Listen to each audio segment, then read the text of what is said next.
Bienvenue dans Serenaya, le podcast vers la connaissance de soi. Dans ce tout nouvel épisode, je vous propose d'évoquer un thème qu'on expérimente quasi toutes et tous au quotidien, nos émotions. Que se cache derrière la manifestation de nos émotions? Quelle est leur origine? Et que peuvent-elles générer dans notre corps physique si on les rejette ou si on les fuit au lieu de les accueillir?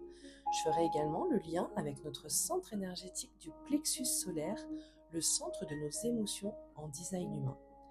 Belle écoute!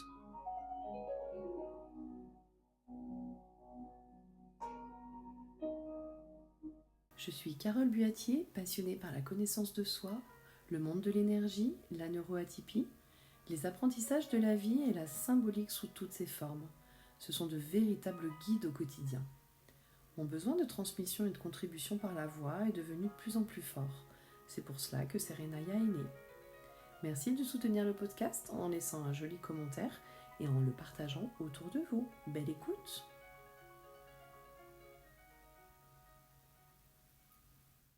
Un grand bonjour à toutes et tous, merci de me rejoindre et merci vraiment infiniment de votre fidélité.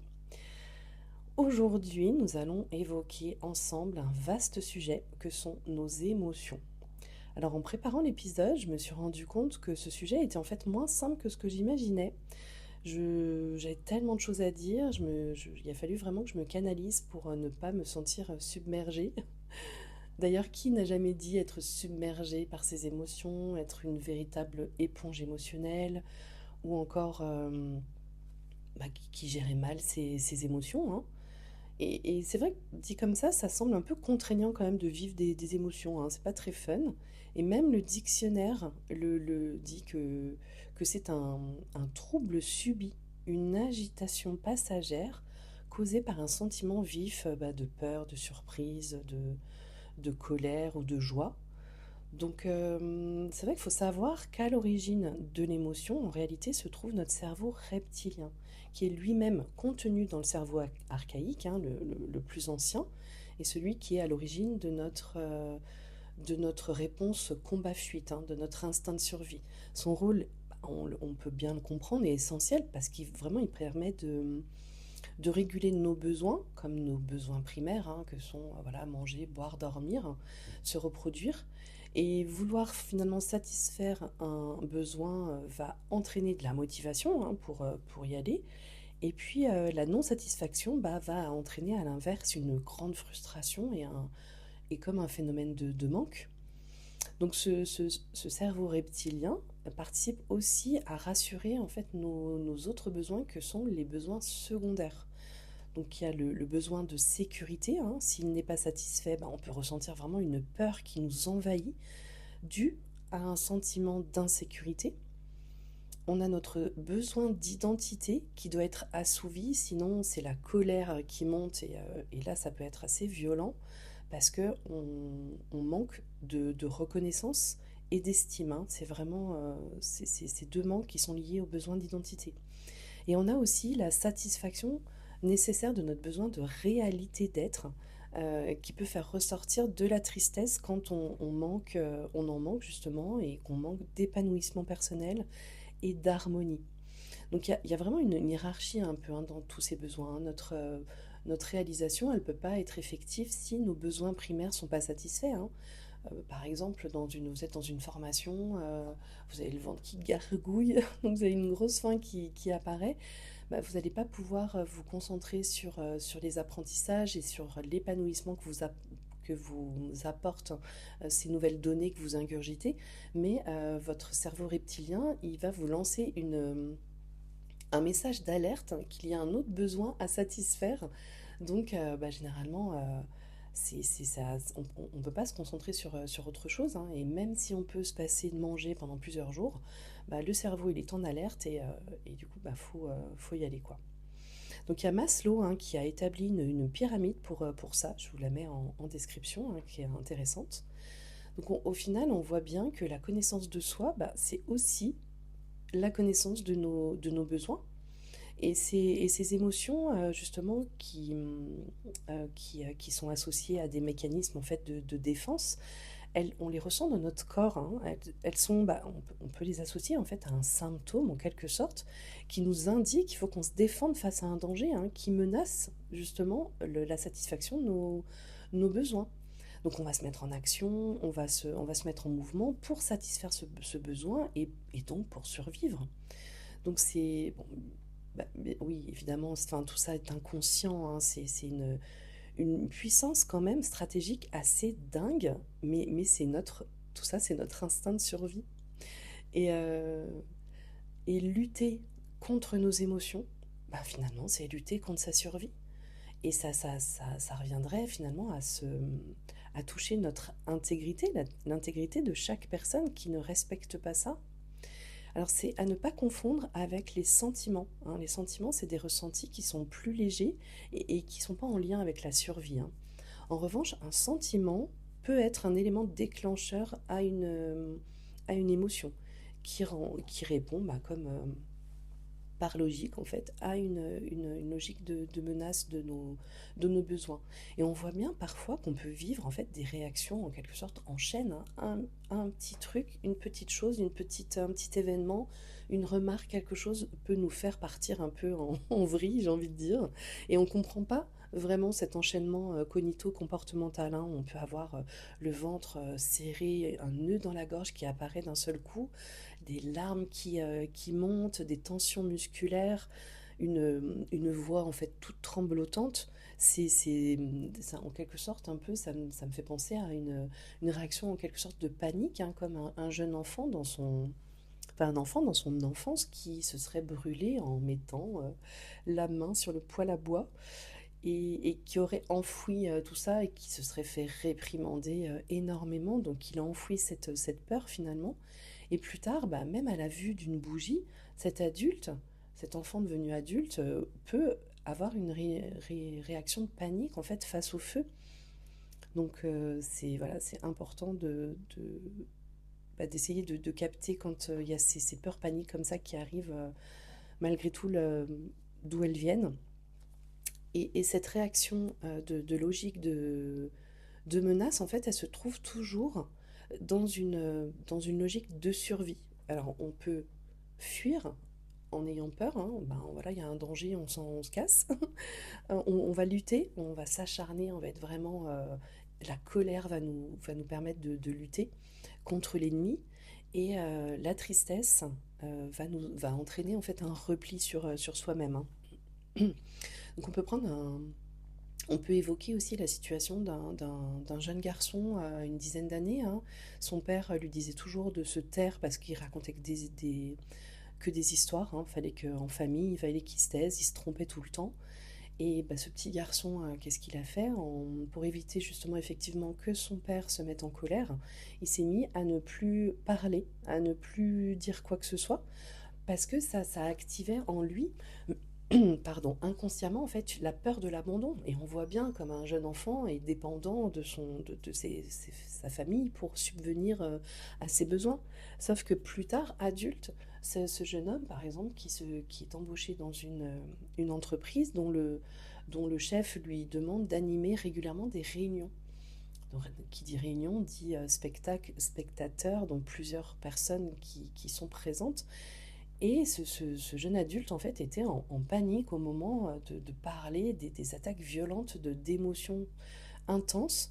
Et voilà, il essayait de se raisonner en se disant, allez, sois fort, prends sur toi, ça va aller. Sauf que eh ben, son cerveau reptilien lui envoyait le message de mémoire qu'il fallait qu'il s'en aille. Donc ça peut entraîner un souhait de démission, par exemple, pour aller trouver bah, ailleurs du réconfort, sauf que ça se passe pas comme ça. Le cerveau reptilien ok, il a envoyé son message, sauf que cette émotion qui a été révélée, réactivée, eh ben, il y aura une autre situation qui fera qu'elle sera réactivée dans un autre événement. C'est c'est un peu mathématique, hein.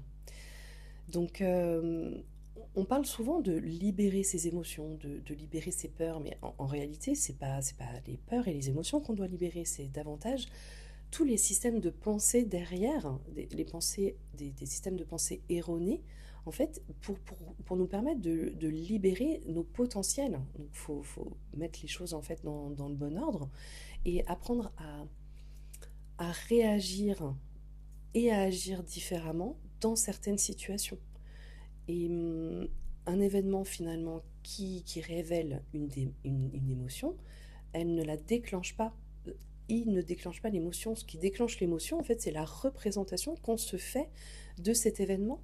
Une personne, par exemple, qui a été licenciée 2 fois, là, un peu coup sur coup dans la même année, qui se retrouve en burn-out, complètement effondrée, c'est pas à proprement parler le licenciement qui la met dans cet état, c'est tout ce qu'elle se dit derrière, c'est toute l'histoire qu'elle se raconte, à savoir qu'elle arrivera jamais à retrouver un emploi, qu'elle est vraiment nulle, que qu'elle attire forcément que ce genre de choses et enfin, il faut qu'elle change sa façon d'être, mais elle n'y arrive pas.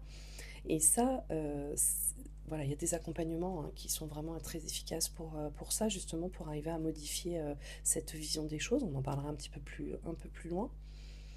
Et finalement, on renforce sa vision euh, qu'il est préférable souvent de fuir l'événement, hein, enfin de prendre du recul par rapport à l'événement et ça permet de dissocier ce qui se passe à la représentation et à l'émotion afin d'apprendre progressivement finalement à écouter cette émotion. Et encore une fois, il y a des méthodes pour ça. Apprendre à écouter l'émotion, son message et évidemment la satisfaction des besoins sous-jacents, hein. Donc, alors je disais que c'était bien de comprendre, mais en fait il n'est pas forcément indispensable de comprendre l'origine des émotions. Parfois on a des chaînes un peu associatives comme ça qui nous permettent quand même d'apprendre à vivre avec. Et c'est pas en contrôlant ou en essayant de les fuir qu'on va régler nos difficultés de cohabitation avec les émotions. C'est vraiment bien en comprenant plutôt leur langage sans parler d'origine et en les respectant. On doit se respecter car elles sont quand même garantes de notre survie, hein, et de notre intégrité comme on l'a vu à plusieurs reprises. Et quand on voit que le manque d'harmonisation d'émotions, de nos émotions peut vraiment conduire à des problèmes de santé, ben c'est sûr que ça fait réfléchir. Par exemple, quand on a tendance à avoir l'impression de tout rater ou d'avoir des angoisses comme ça, bah ça peut être la rate, hein, qui est affectée. Ou par exemple, quand on est souvent en colère, on a de la rage en nous, bah notre foie peut déguster. On peut avoir des problèmes de poumons quand on est dans le chagrin, dans la tristesse et qu'on n'est pas dans la réalisation de soi. On peut ressentir aussi beaucoup de difficultés à digérer une injustice. Et à ce moment-là, c'est l'estomac qui peut avoir des soucis. Donc c'est important quand même de regarder tout ça, de faire des purges, des détox en fait régulièrement. Bon alors il y a tout un tas d'exemples, hein, comme ça qui permettent de voir que quand une émotion rentre dans notre aura, c'est quand même vraiment capital d'en tenir compte. Et c'est là où ça me semblait intéressant de faire le lien avec le design humain. Vous savez comme j'adore cet outil. Donc le design humain, pour rappel, hein, j'en ai déjà parlé dans l'épisode sur l'intuition et le centre splénique. Donc c'est comme un plan énergétique de notre naissance, hein, grâce à nos coordonnées de naissance, notre lieu de naissance. On a un schéma corporel qui représente en fait comme un carnet de route, hein, avec tout un tas de représentations qu'il faut évidemment décrypter, hein, pour arriver à comprendre comment on fonctionne. Et, et, et dans ce schéma, on a 9 centres énergétiques. Donc c'est une évolution des 7 chakras. Donc le centre des émotions, c'est le centre du plexus solaire et c'est un des 9 centres énergétiques qui se situe en bas à droite, hein, c'est un petit triangle sur le côté. Et, et c'est assez fascinant parce que le centre des émotions, c'est un centre moteur. Donc ça veut dire que votre énergie et votre dynamisme vont augmenter ou diminuer en fonction des émotions que vous vivez. Et c'est aussi le centre du bien-être émotionnel qui va avoir une incidence sur notre bien-être physique, hein, comme on l'a vu un petit peu plus haut. Alors, habituellement, enfin, chaque chakra, en fait, chaque centre énergétique a une fonction biologique. Et la fonction biologique du plexus, elle est reliée en fait à la prostate, au poumon, au système nerveux, au pancréas et au rein. Donc c'est vraiment un centre qui est super important de prendre soin. Je ne sais pas si c'est très français ce que je viens de dire. Alors, je suis obligée de vous reparler d'un centre, des centres, de la coloration des centres. Un centre énergétique coloré, donc on dit qu'il est défini, et il va rayonner l'énergie autour de lui en fait. Les fondations vraiment de ce centre, quand il est défini, quand il est coloré, c'est qu'il est fixe. On est avec cette énergie naturellement. Et on va colorer l'environnement autour de soi. Donc dans le cadre d'un centre émotionnel coloré, hein, parce que c'est ce qui nous intéresse aujourd'hui, on va réveiller les émotions des autres. Et nos propres émotions, en fait, elles sont censées monter et descendre. Et c'est important, en fait, de les accepter, de les observer et de se laisser traverser par les émotions. On appelle ça, en fait, la vague émotionnelle. Donc, on a bien cette impression de up and down, hein, comme une vague dans la mer ou dans l'océan qui monte et puis qui redescend. C'est exactement ça la vague émotionnelle en design humain d'un centre émotionnel.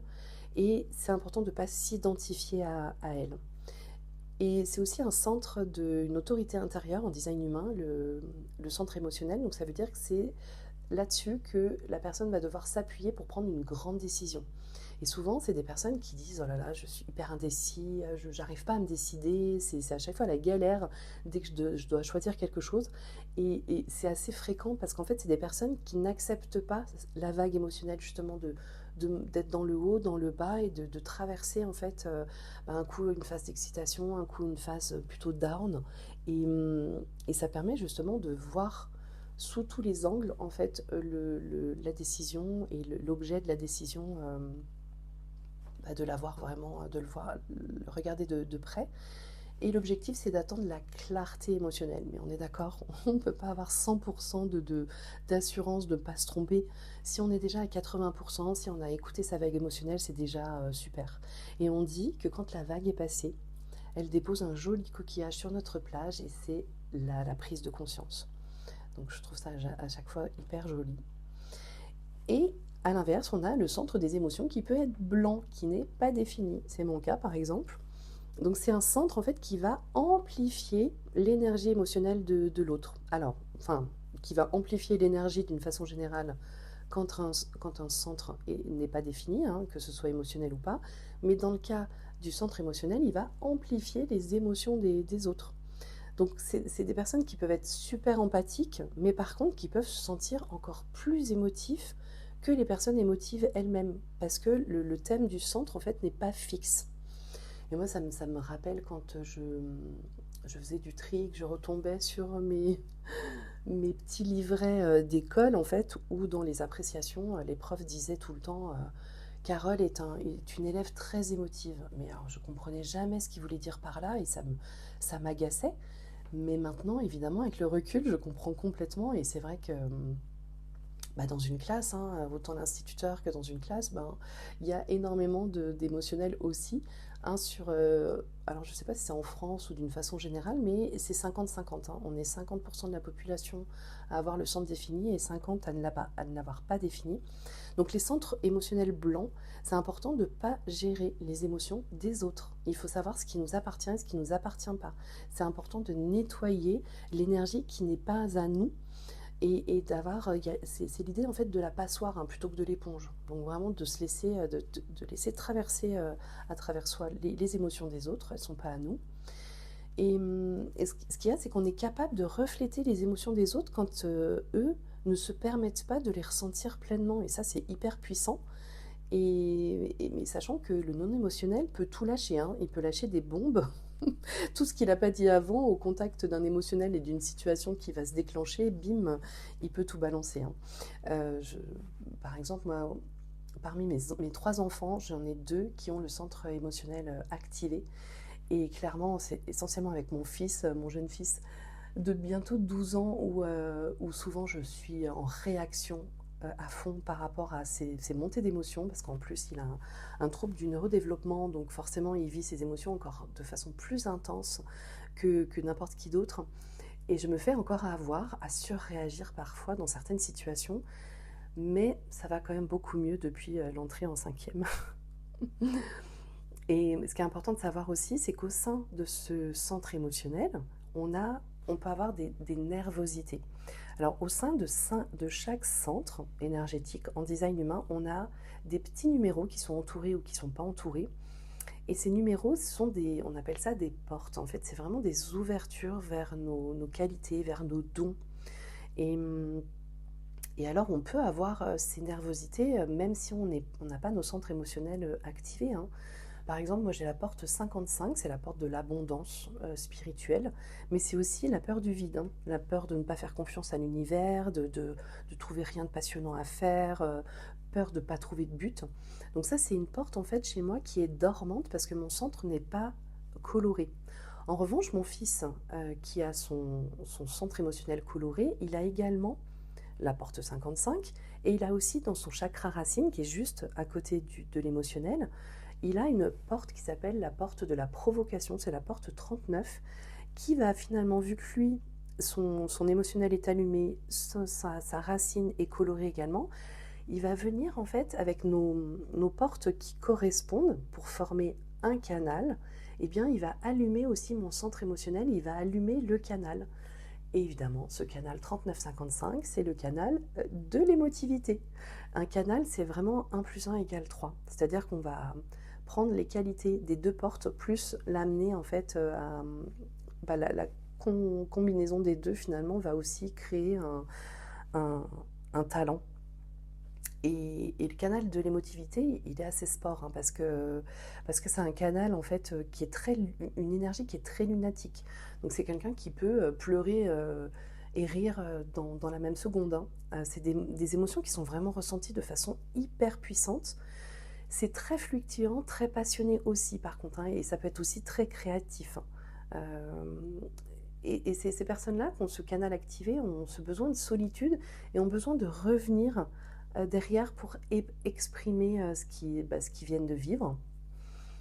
Alors, bon, faut pas avoir peur, hein, de ces sautes d'humeur, mais en revanche, il faut essayer vraiment de ne pas voir quelqu'un ou de faire quelque chose quand on est en plein saut d'humeur. Moi, typiquement, si je suis au contact de mon fils, si j'ai plus envie de voir quelqu'un, de faire quelque chose, si je me force, ça peut être vraiment assez... assez alors terrible intérieurement, hein, parce que forcément, dans ce genre de situation, si on doit voir quelqu'un, on va essayer de paraître la plus naturelle possible, mais alors à l'intérieur, c'est le tsunami, hein. Donc ce canal, il est hyper intéressant, et il y en a plein d'autres, hein. Celui-ci, voilà, c'est celui que je connais le mieux. Il y a aussi d'autres peurs, hein. Bon, je vous parlais de la peur du vide avec la porte 55, mais il y a aussi la peur du silence avec la porte 22 qui s'appelle la porte de la grâce. Bon, des fois les noms ils sont un petit peu farfelus. C'est quelqu'un qui peut vraiment être hyper mal à l'aise dans le silence et du coup qui va devoir remplir. Il y a la porte 36 aussi, c'est la porte de la crise et c'est la peur de ne pas être à la hauteur. Donc il y en a 6 ou 7 comme ça, des nervosités, des peurs dans le centre émotionnel. Et si on se retrouve, on a des peurs dormantes, on se retrouve face à un émotionnel, on va aussi potentiellement allumer ces peurs, hein. Donc c'est hyper intéressant en tout cas de s'observer. Et il faut savoir que dans les autres centres blancs en design humain, nos autres centres, on peut aussi ressentir... comment dire, une forme d'insécurité, hein, par rapport à l'instabilité qu'on ressent de cette énergie. La racine, par exemple, je parlais de la racine tout à l'heure, c'est un centre moteur aussi, hein, donc c'est beaucoup d'énergie. C'est le centre de l'impulsion. Donc c'est une personne qui va pouvoir faire des choses au dernier moment. On lui donne une mission, et il va attendre la deadline pour pouvoir se lancer. Il a besoin de cette adrénaline pour pouvoir se lancer dans le projet. Alors que moi, typiquement, mon centre racine, mon chakra racine, il est blanc. Et alors là, je peux vite paniquer si on me dit, mais même, hein, de faire à manger au dernier moment, tu as 10 minutes où tu dois réaliser préparer cette présentation-là comme ça en 5-5. Moi, ça me... Alors, voilà, il faut vraiment que j'aille chercher en moi des choses qui sont pas naturelles, en fait. Cette adrénaline, pour moi, ça va être source, hein, d'un stress inconfortable, alors que pour celui qui a la racine définie, ça va être confortable. Donc vous voyez, il peut y avoir des insécurités finalement, donc des peurs aussi dans d'autres centres qui sont blancs justement et qui vont générer aussi des émotions fortes, hein. C'est pour ça que c'est hyper important d'avancer là-dessus. Et il y a voilà, des outils qui existent comme la florithérapie de Bach, hein. Quand j'avais mon cabinet, j'accompagnais beaucoup de personnes pour réguler et harmoniser les émotions. Parce qu'on voit bien que l'intensité émotionnelle, en fait, elle n'est pas négative en soi. C'est parce qu'elle nous permet, au final, une connexion hyper profonde à la vie, à la beauté des expériences. Donc, comprendre son hypersensibilité, sa neuroatypie quand on est neuroatypique, ou comprendre tout simplement les émotions qui nous traversent, c'est vraiment ultra important parce que sinon, on peut les réprimer, ne pas les reconnaître et du coup ne pas satisfaire le besoin qui est derrière. Donc après, notre cerveau reptilien, bim, il se fait en alerte et on peut aller vers des comportements malsains en quelque sorte, hein, de vouloir combler la peur du vide en mangeant énormément, donc en ayant des troubles du comportement alimentaire, ou alors d'aller plutôt vers des médicaments pour guérir notre tristesse, ou voilà, des choses des fois encore plus challengeante, j'ai envie de dire, et qui nous éloigne au final du message et du langage de notre émotion. Donc ces échappatoires, alors ils peuvent être une béquille à un moment donné, mais c'est hyper important de travailler en parallèle sur justement l'harmonisation de nos émotions, qui nous permettent de voir les choses en fait différemment. C'est ça le truc. C'est que l'événement en lui-même, il va pas changer. La personne en face de nous, il va pas changer. Son design ne change pas, hein, parce qu'on est avec et on meurt avec le même design humain. C'est notre regard, notre point de vue qui va évoluer. Et pour un émotionnel, c'est vraiment hyper important de se laisser traverser par cette vague et de trouver finalement le bon espace entre soi et ses émotions pour pouvoir cultiver cette paix intérieure qu'on attend tous, un émotionnel ou un non émotionnel, parce qu'on est tous des émotionnels de toute façon. Même quelqu'un qui a un centre blanc et qui vit avec personne va vivre des émotions aussi au quotidien, parce que, parce que voilà, on est des êtres sociaux, donc forcément on est toujours en lien avec des gens, et il y a toujours des émotions qui vont réveiller des choses en nous. Euh, Parfois, la méditation, la relaxation peut suffire comme ça à calmer une intensité émotionnelle qui arrive. On va pouvoir potentiellement voilà, comprendre un certain nombre de choses, mais on peut aussi ne pas supporter de respirer et que ça va venir réactiver ce stress chronique avec lequel on vit depuis toujours. Et là, c'est vraiment la régulation de notre système nerveux qui est la priorité. C'est une question aussi de s'il y a quelque chose qui ne fonctionne pas, il ne faut pas se dire tout est foutu, de toute façon j'arriverai jamais à être heureux, j'arriverai jamais à être bien dans ma vie, j'aurai toujours peur, etc. C'est important aussi de se dire qu'il y a des solutions, il y a des praticiens qui sont vraiment hyper compétents, hyper bienveillants, performants pour pouvoir vous accompagner sur ce chemin d'acceptation du langage des émotions et, euh, et finalement c'est ce qui nous rend tellement vivants et humains, hein, de vivre ces émotions. Voilà, je vous remercie en tout cas pour votre écoute et je vous dis à très bientôt. J'espère que cet épisode vous a plu.